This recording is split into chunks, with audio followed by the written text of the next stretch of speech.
Nobody talks about this out loud, but late at night, thousands of people use ChatGPT like a therapist. They explain their fears, their guilt, their loneliness, not because it's the best option, but because it feels like the safest one in that moment. And that feeling of safety matters more than people realize, because what feels safe isn't always what helps, especially when it quietly replaces something human. People don't open ChatGPT at night because they're bored. They open it because something is stuck in their head, a thought they can't stop replaying, a feeling they don't know how to explain, a problem that feels too small to bother someone with, but too big to ignore. So instead of calling a friend, they type. This isn't random behavior. It follows a clear psychological pattern. When people feel overwhelmed, the brain looks for low-risk relief. Talking to someone sounds helpful, but it comes with risks.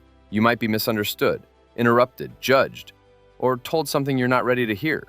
ChatGPT removes many of those risks. It doesn't rush you. It doesn't react emotionally. It doesn't get awkward. You can repeat yourself, change your mind, admit something you've never said before. Nothing bad happens. That sense of control is calming, especially when emotions feel chaotic. Another reason this works is emotional unloading. When people put thoughts into words, the brain treats the problem as smaller, less urgent, more organized. Even typing, "I feel lost and tired," can lower stress, because the feeling is no longer floating around unnamed. ChatGPT also reflects thoughts back in a clean, neutral way. When someone types, "I feel like I'm failing," and reads, "It sounds like you're under a lot of pressure and being hard on yourself," something clicks. They feel understood, even though they know it's artificial. This isn't about believing AI has emotions. It's about how the brain responds to structure, clarity, and calm feedback. Over time, many people start using these chats like a mirror. The same worries show up, the same self-blame, the same fears about disappointing others. That awareness feels like progress. But once something feels helpful, the brain wants more of it. One of the biggest reasons people use ChatGPT like a therapist is control. In real conversations, you don't control the outcome. Someone might laugh at the wrong moment, give advice when you just want to vent, or say nothing at all. With AI, the rules feel stable. You type, you get a response. The pace stays yours. If you don't like the reply, you rephrase and try again. That level of control is rare in human relationships.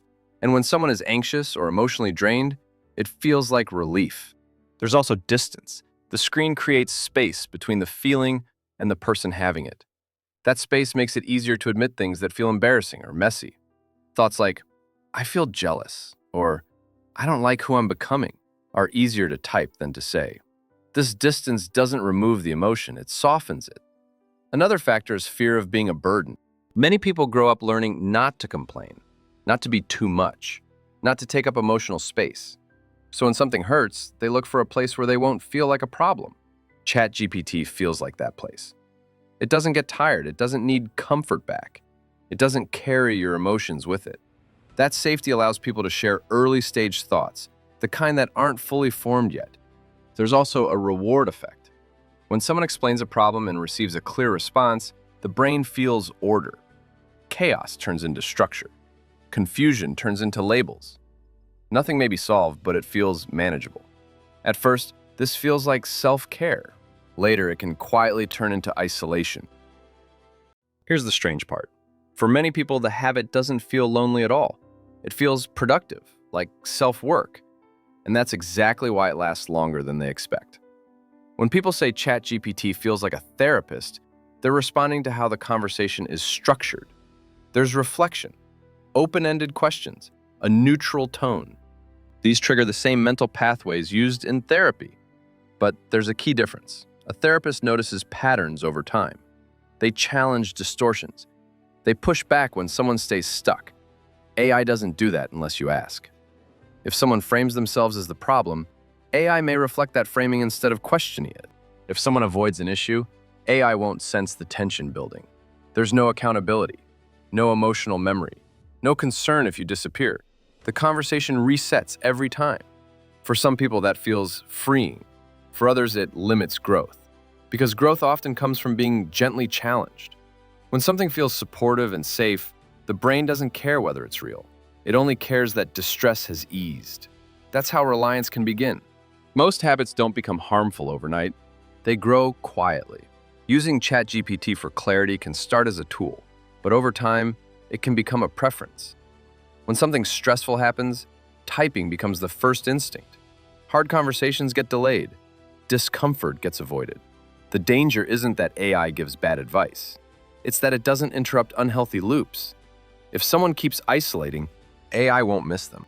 If someone feels hopeless, AI won't notice the change over weeks. There's also the illusion of privacy. Typing feels personal, but it's still a digital space. None of this means using AI is wrong. The risk is when it replaces connection instead of supporting it. Human relationships are uncomfortable by design. They involve misunderstanding, repair, and growth. AI removes friction, but friction is often where emotional strength forms. The healthiest use of AI is as a thinking tool, not an emotional home. It helps name feelings, organize thoughts, slow things down, but it shouldn't get the final say. AI works best for questions like, why am I reacting this way? What might I be avoiding? How could I explain this to someone else? It works poorly as a place to hide from action. Treat AI conversations like drafts, not conclusions. Clarity first, action second. And most importantly, keep human contact. That doesn't always mean deep talks. Sometimes it's a short message, a shared moment, a voice.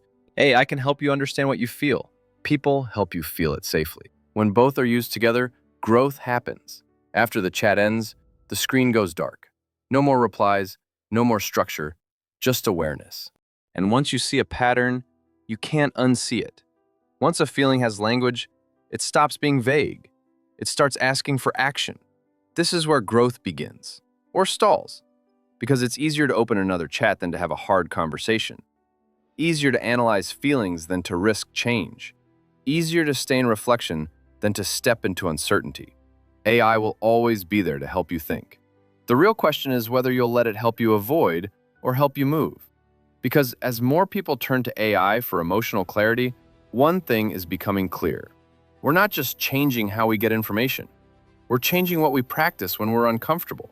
And most people won't notice what they're losing until they need it.